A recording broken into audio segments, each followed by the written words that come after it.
The speaker system at JFK Airport chimed clearly announcing that boarding for the flight to London had just completed. Amid the bustling stream of passengers in the international terminal, a matte bronze Bentley rolled to a gentle stop in front of the VIP entrance. Donovan Braxton, a 50-year-old black billionaire, stepped out from the back seat, the man behind Braxton Future Systems. He wore a light grey Tom Ford suit, custom-tailored to flatter the physique of someone who still upheld a disciplined training regimen.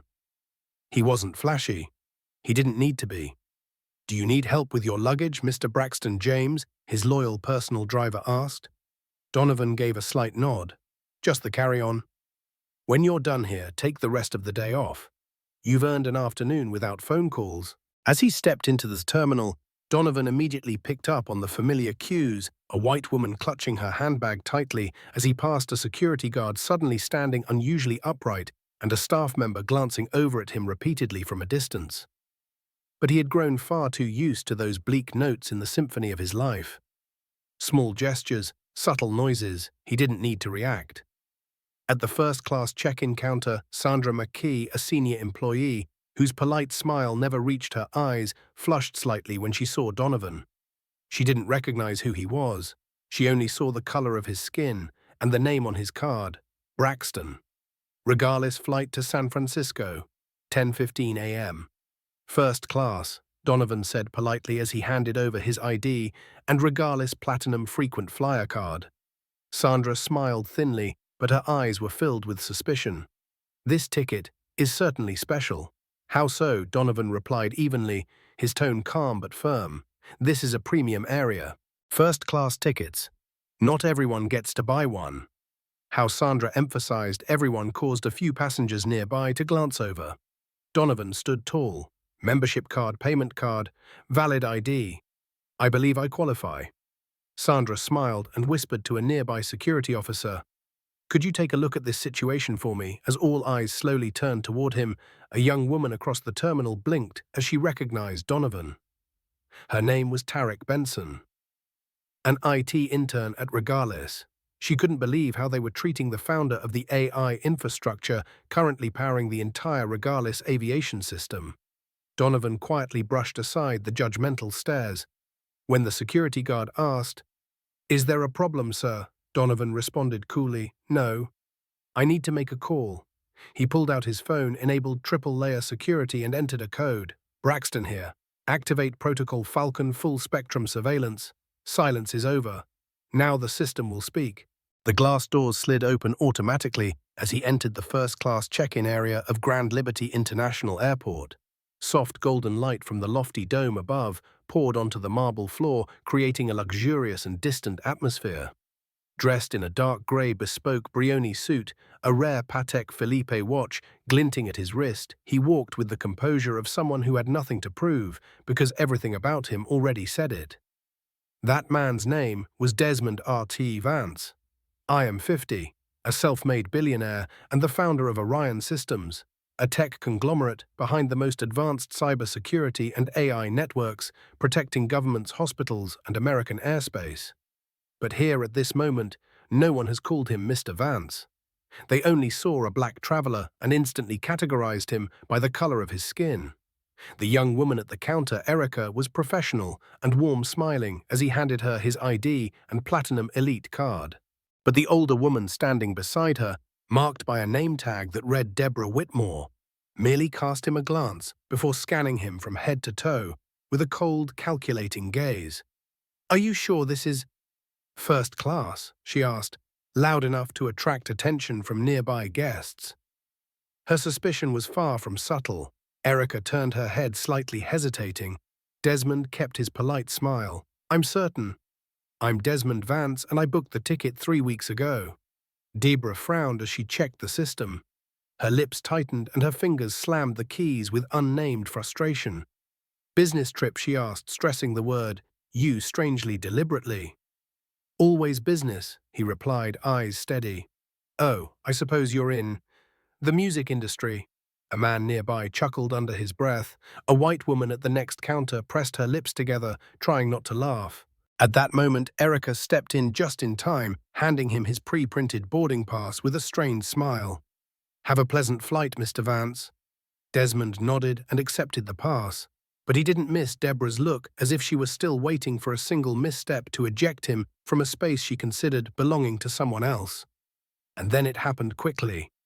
Just as Desmond approached the first-class lounge before the ticket attendant could speak, Deborah appeared again, flustered, slightly breathless, as if she'd rushed there, holding her walkie-talkie high. "Excuse me, but we need to re-verify this ticket," she announced. "Re-verify. There are some irregularities," Deborah said, her eyes flicking toward the security officer behind him. Desmond didn't react. He slowly reached into his pocket and pulled out a black Centurion credit card, symbolizing ultra-elite status. "Is this irregular enough for you?" Deborah paused momentarily, then coldly picked up her phone. "I'm calling security. No argument, no erratic movement." Desmond stood there, back straight, hands in his pockets, surveying the area where other guests now whispered and avoided looking at him as if witnessing something ominous. But he knew all too well this was a space where black people were always under a microscope, no matter who they were. As two security officers approached, Desmond silently took out his phone. No one heard what he said. No one knew that his call had just triggered something not even the CIA had ever fully controlled. Raven Protocol observation mode. Track and record. That was all.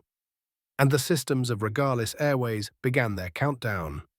The hallway leading to the Grand Liberty Airport security room was unusually quiet. Every footstep echoed crisply against the granite floor, forming a strangely chilling sound. The two security officers walked ahead in silence. Desmond R. Vance followed behind them, unhurried, his presence completely unshaken. His phone screen was dark, but everything that needed to be recorded was backed up to 3 servers in 3 different countries. Behind a thick steel door was a white room with no cameras. No noise. Only stillness and the uneasy glance of the security manager David Kessler, a man in his 50s with graying hair, a straight-backed stance like a veteran, and the composed demeanor of someone who had once served in the Air Force. "Mr. Vance." Kessler began, his voice low and slightly awkward. "We received a notice from the check-in desk indicating a few points needing verification regarding your ticket." Desmond sat down, arms folded, showing no emotion. "What points specifically?" Kessler looked at the monitor in front of him, then looked up. "In fact, there's nothing wrong with your record. Everything checks out. First-class ticket, elite membership, valid identification, all in order." "Then why am I sitting here?" Desmond asked, his voice soft but cold, each word cutting through the air like glass. Kessler didn't answer immediately. He let out a quiet sigh. There were reports from ground staff about suspicious behavior. A black man in a suit sitting in a first-class lounge.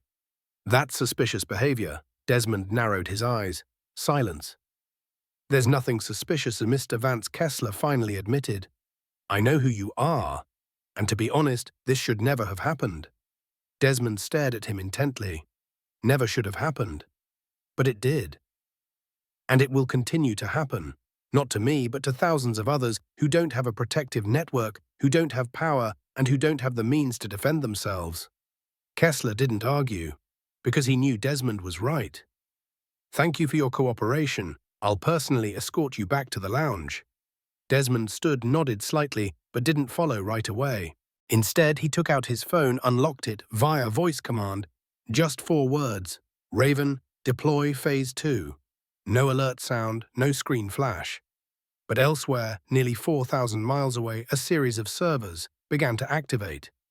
The encrypted message had just arrived inside the office of Leona Okoye, global head of security at Orion Systems, a 45-year-old black woman, former CIA operative who had dismantled dozens of international money laundering rings.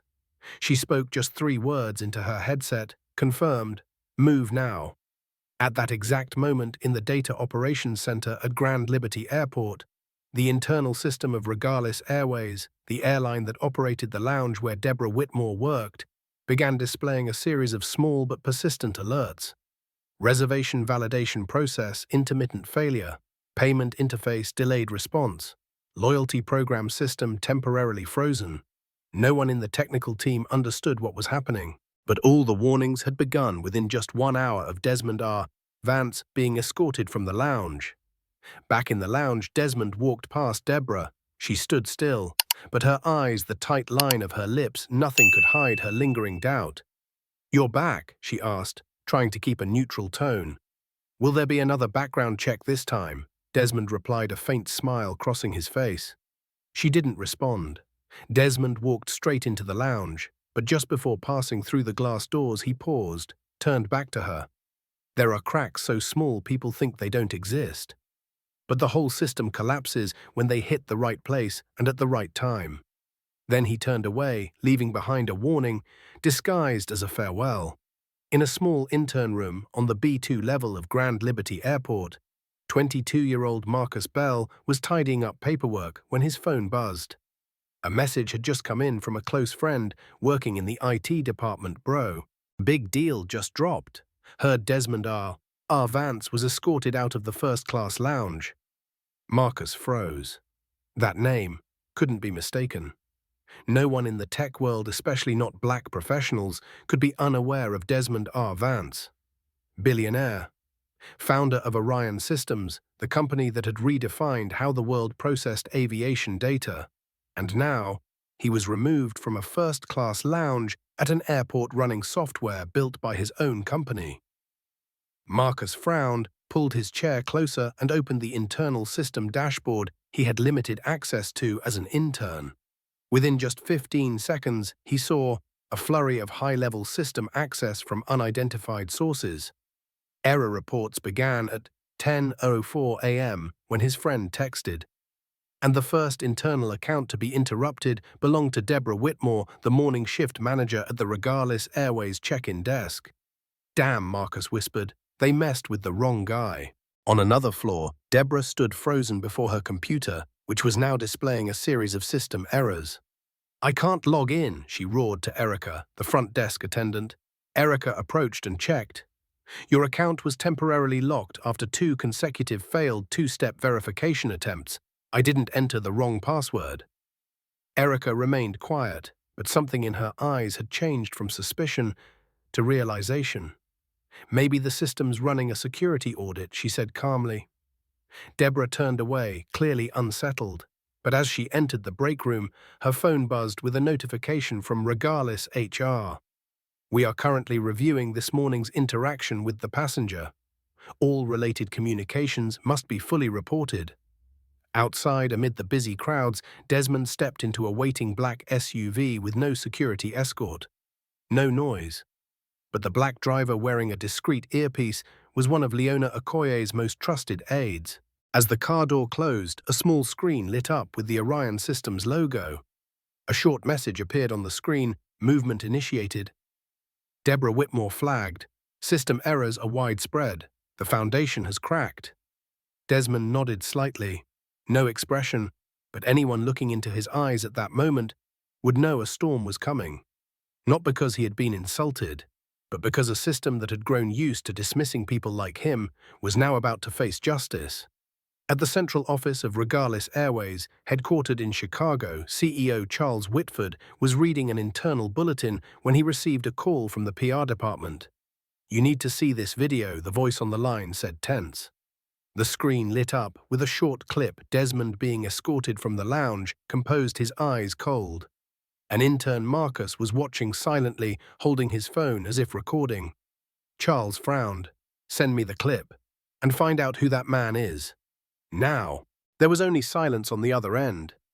"You don't know who he is?" the PR rep asked, voice tight. Charles leaned back in his chair. "No, I don't.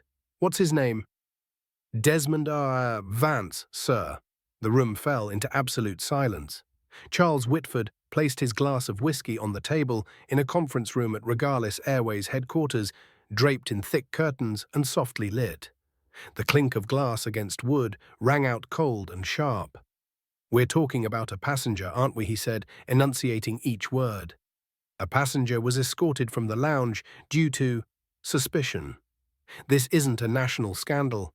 Sir Teresa Lang, head of communications, couldn't hide her tension. He's not just any passenger.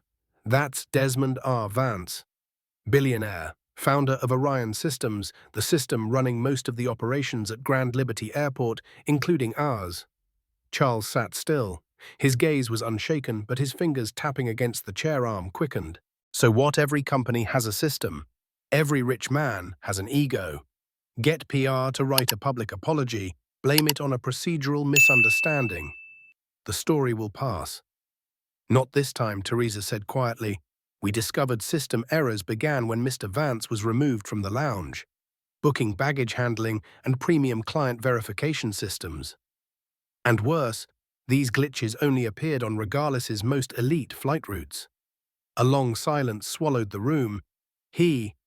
Charles scoffed, is sending a signal. And there's more, Teresa added cautiously, opening her laptop. A leaked audio recording from an IT intern appeared on screen. Bro who got kicked out of the lounge this morning, Desmond Vance. I heard someone at Orion triggered something called Mode Spectre. Not surveillance, dissection. Charles jumped to his feet. Turn it off. He turned to Martin Gregg, strategic advisor. Get Ethan Ross. The room fell dead silent. Martin swallowed. Are you sure Ross is the guy who cleans up scandals using unconventional methods? Once we bring him in, we can't undo it. Exactly, Charles said through gritted teeth. I need him to remind Desmond R. Vance that not everyone bows before him. That night in a high-rise penthouse, Desmond quietly poured tea from a clay teapot, the only object in the room not designed with sleek modernism. Leona Okoye, Orion Systems' head of strategic security, coordinated 3 screens simultaneously. Regardless has just activated Ross, she said without looking up. An encrypted covert email just leaked. Orders are to clean up the media, neutralize internal sources, and find your weakness. Desmond didn't look up. He placed the teacup onto its wooden coaster and asked calmly, he's still in the game. Still in. And still as dirty as ever. A beat of silence, then Desmond chuckled lightly. He should remember.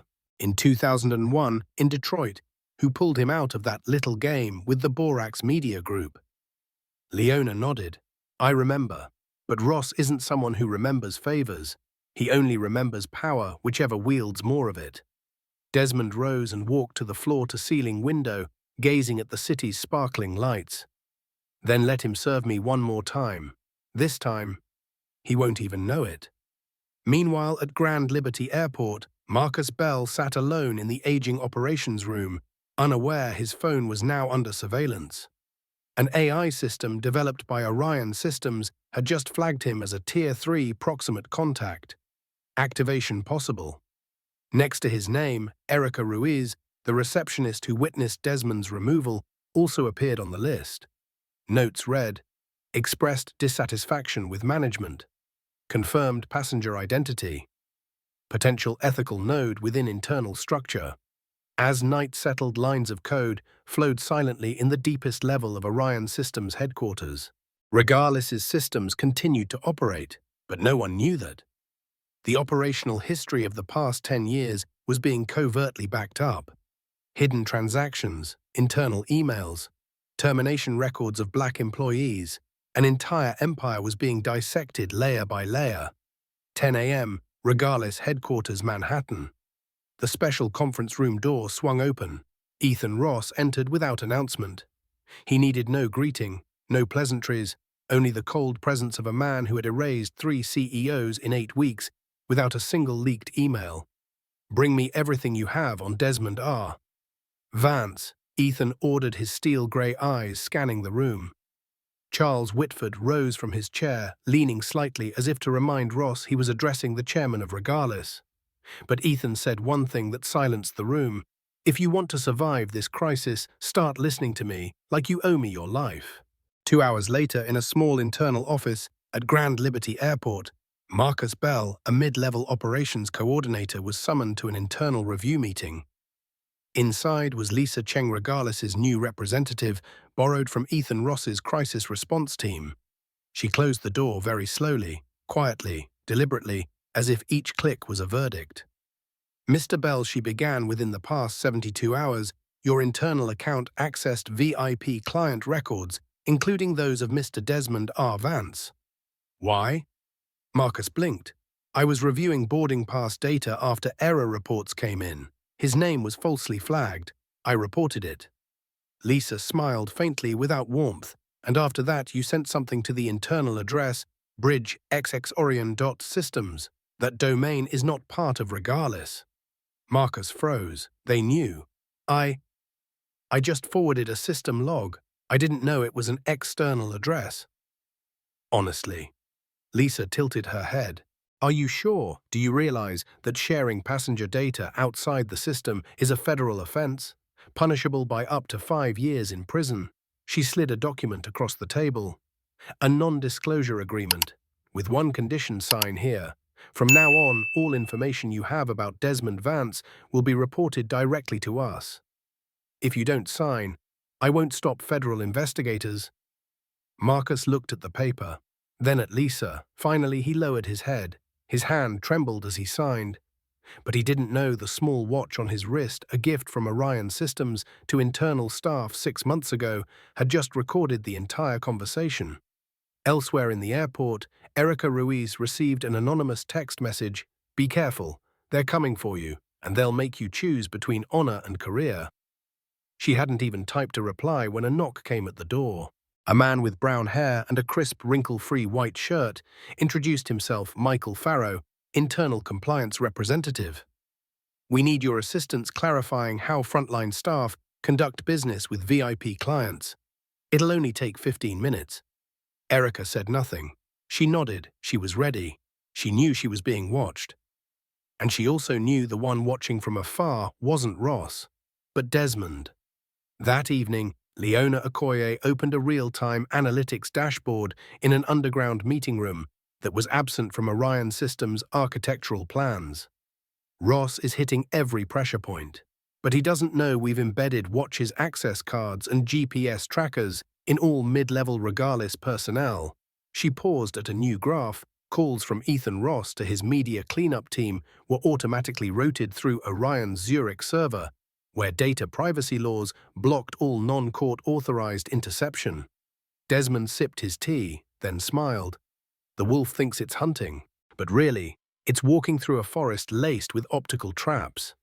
On the other end, Ethan Ross believed he held the upper hand. He had just received a report. We found an old anonymous complaint about Desmond. A former employee claimed he once coerced competitors to win a military tech contract.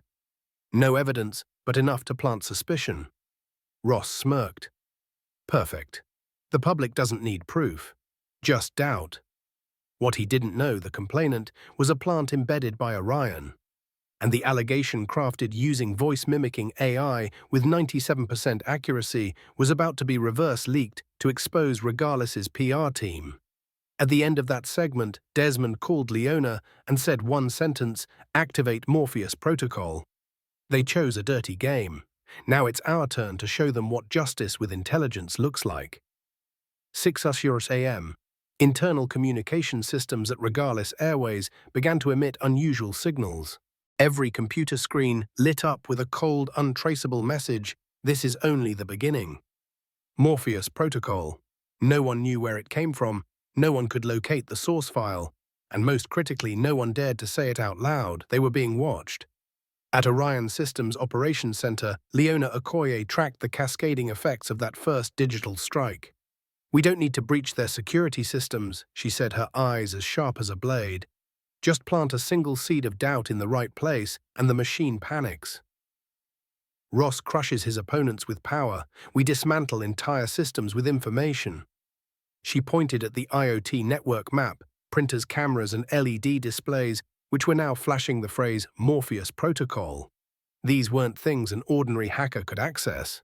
Only one man had architect-level access that deep into Regalis's infrastructure, Desmond R. Vance. Charged at 12 a.m. The Sentinel newsroom received an anonymous data package, triple encrypted. Inside it, a list of 13 buried internal incidents at Regalis Airways, including sexual harassment cases, falsified aircraft maintenance logs, and racially biased customer service handling. A string of emails between Ethan Ross and the legal department, where Ross personally instructs the fabrication of negative media stories about Desmond R. Vance. A recorded statement from Sandra McKee during a closed-door meeting saying they told me to keep an eye on black passengers in business class. That was a verbal directive from upper management. The Sentinel wasn't a tabloid. They knew exactly what to do with gold like this. 900 a.m. An exclusive headline exploded across the national feed: internal leak, Regardless Airways accused of racial profiling in first-class lounge. Other outlets followed, social media erupted. The hashtag Regardless Exposed reached 2.3 million engagements in under 4 hours. At a coffee shop near Regardless headquarters, Jamal sat staring at his phone. He had just been placed on unpaid leave after 3 days of surveillance, intimidation, and veiled threats. On the screen, a tweet from Desmond R. Vance read, "Respect is not given at birth, but when we rise, truth finds its place." Transparency, hat reform. Jamal couldn't hold back. He sent a message to the anonymous contact who first invited him into Desmond's network. "I'm ready. I want to help."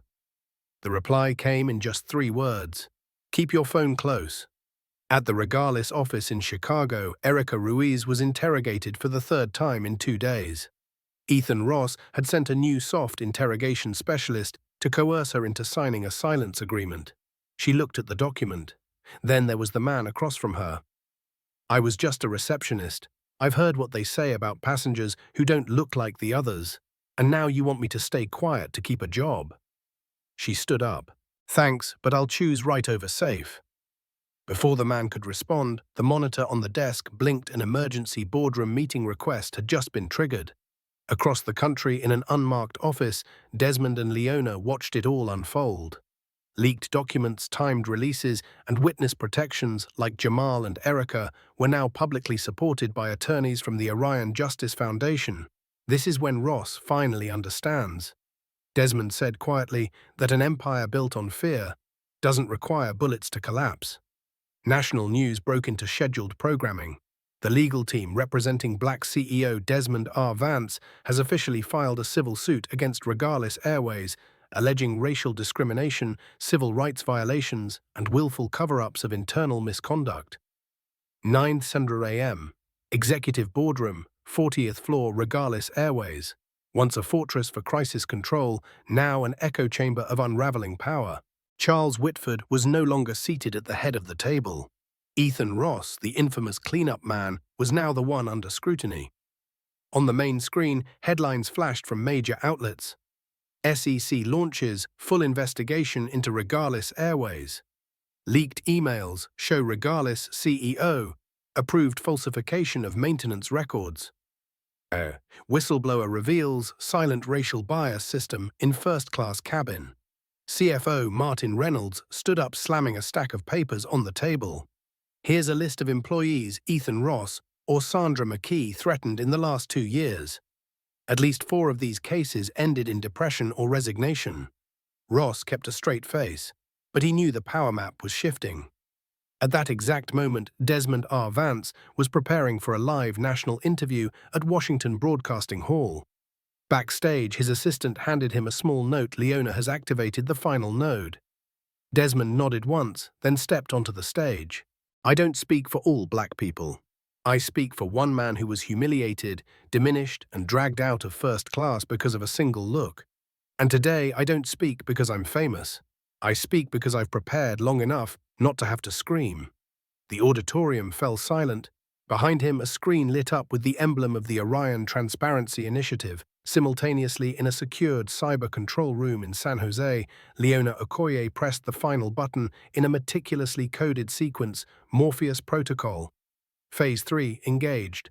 Documents went live on the SEC whistleblower portal, the Washington Post, the Guardian US, Regardless Airways internal forums. The entire infrastructure of racial discrimination, along with financial data, was made public.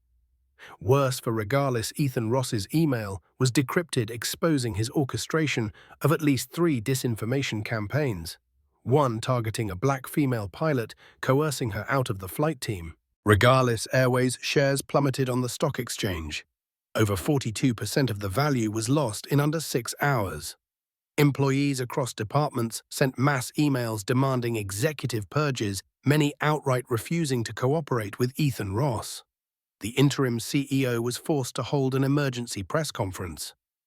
And in the eye of that storm, a stunning revelation dropped. Orion Systems has officially offered to acquire 60% of Regalis Airways stock, with a commitment to retain staff, restructure governance, and rebuild corporate culture. New name, new blood, new trust. When Ethan Ross heard the news, he scoffed. Buying us out from a damn discrimination case. But he froze as he stepped into his office, ready to execute his media counterattack. Federal agents were waiting. Ethan Ross, you are under arrest for evidence tampering, manufacturing false information, and obstruction of a federal investigation. Whistleblowers include Desmond R. Vance and several internal witnesses. He opened his mouth, but I saw Jamal standing behind one of the agents, giving him a steady nod. Ross said nothing.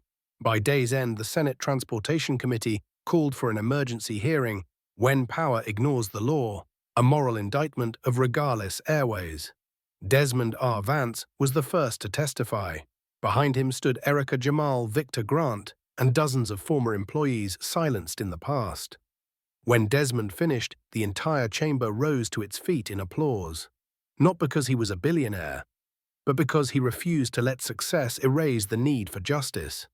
12 board members sat silently facing one another inside a glass-walled boardroom on the 58th floor of Regalis Airways' former headquarters. All eyes were fixed on the large monitor at the head of the table, where a stark message was displayed: Desmond R. Vance, proposal for comprehensive restructuring. On the other side of the call, Desmond wasn't in a suit. No tie. No grand oak desk behind him. He stood tall beside a whiteboard, flanked by Leona Okoye and Orion Systems' lead counsel. No flashy PowerPoint, just a voice calm, resolute, and leaving no room for retreat. I'm not here to negotiate. I'm here to present a choice. Regalis is in freefall. You can sell it off in pieces, declare bankruptcy, and write books blaming the economy, the media, or the sensitivities of a new generation. Or you can step out of the shadows and leave a legacy that matters. He drew 3 interlocking circles on the board: trust, structure, culture. I propose to buy 60% of the company's shares, offering 35% above the market rate. I guarantee I will retain 98% of the workforce for the next 2 years. But I'm not buying the name Regalis. I will change the brand, the leadership model, the cultural foundation, and most importantly, I will overhaul the complaint handling system, safety protocols, and hiring practices from the inside out. A voice from the board asked, "You want to run an airline based on moral ideals?" Desmond smiled. "No, I want to run an airline based on justice, efficiency, and transparency. Morality is just the foundation. And I have one condition." The room froze. A CFO narrowed his eyes. "We figured this was coming." Desmond didn't blink. "The condition is everyone directly or indirectly responsible for cover-ups, from racial profiling, financial fraud to falsified maintenance logs, must face an independent public investigation. No exceptions, not even Charles Whitmore." A ripple spread across the room. Some frowned, some closed their eyes and sighed, some lowered their heads in silence. At his private residence in Palm Springs, Charles Whitmore watched the meeting through a leaked transmission. "Bloodhound," he muttered. "That righteous bastard wants to make an example of me." His assistant entered, holding a letter from the Federal Investigation Commission. "They want you as a lead witness to avoid full prosecution, but only if you plead guilty and provide a list of co-conspirators." Charles fell silent. "What about Ethan Ross?" he asked. "He confessed. He gave up the entire operation, including forged emails about Desmond." "Helen Voss, appointed interim CEO by the board. She'll lead the restructuring if the deal with Desmond goes through." Charles let out a soundless laugh. "I built this empire with blood and lies, only to be undone by a man willing to face his past." 3 days later, the board released an official statement: "We accept the acquisition and complete restructuring proposal from Orion Systems. The agreement includes conditions for an independent investigation into all internal misconduct over Regalis Airways' 15-year history. We believe this is the only viable path to restoring trust, justice, and reputation." Social media exploded. Regardless fell, but didn't crumble. From discrimination to redemption, Desmond is rewriting justice. A black billionaire and the moral rescue of America's aviation industry. Coair, where everyone belongs. Desmond looked up at the building that had once thrown him out for the color of his skin. It would become the birthplace of something new, trust rebuilt from broken pieces. That morning, Atlanta International Airport felt different. Not because of the crowds or breaking news, but because of something no one could ignore. The first Coair aircraft, silver-white, elegant, bearing a stylized wing wrapping around the bold words, Coair, where everyone belongs. On the runway, an open-air stage stood beneath the sun. Seats were arranged in a wide arc, speakers were suspended overhead, and the gleaming aircraft body caught the morning light behind it all. Desmond R. Vance stepped onto the podium. Slate-grey suit, no tie, no long speech, no political rhetoric. He placed a hand on his chest and spoke. "I was once pulled from the first-class lounge of this very airport. Not for my conduct, not for paperwork, but for prejudice. Today I return not for revenge, but to open the gates for those who've long been held back." The crowd fell silent. Some wiped away tears. Others lifted their heads, seeing perhaps for the first time their reflection in a national symbol. We didn't build an airline to impress the media. We built Coair to prove that service doesn't require discrimination and luxury doesn't require exclusion. Up here in the sky, everyone has a seat. Coair's inaugural flight took off from Atlanta to San Francisco that afternoon. Captain Victor Grant was suspended for refusing to aid discrimination and is now the Director of Executive Security. Lead flight attendant Erica Monroe, the whistleblower who took a stand, is now head of guest experience. Business class guest of honor, Jamal Barnes, once an unpaid intern, now holding a formal job offer from Orion's training division. And Desmond, he sat quietly by the window, unrecognizable to most. At peace. As the plane lifted gently into the open sky, he whispered to himself, "No one was born to sit in second class for life. We deserve to fly on wings of our own." 3 months later, at a press conference in Washington, lawmakers announced sweeping reforms for the airline industry, catalyzed by the Regardless case. Ban on all forms of discrimination in airports and lounges. Formation of an independent corporate ethics oversight agency. Recognition of Coair as a national model for fairness and diversity. A reporter asked Mr. Vance, "What do you think made Coair so successful despite rising from crisis?" Desmond replied, "We don't just fly on engines, we fly on integrity. When people believe in the system, they think on their wings." And so the story didn't end in a forgotten downfall, nor in a tidy moral lesson. It ended with a legacy, a new airline, a symbol of rebirth, and a reminder that justice, when rooted in courage and perseverance, does not simply survive, it soars.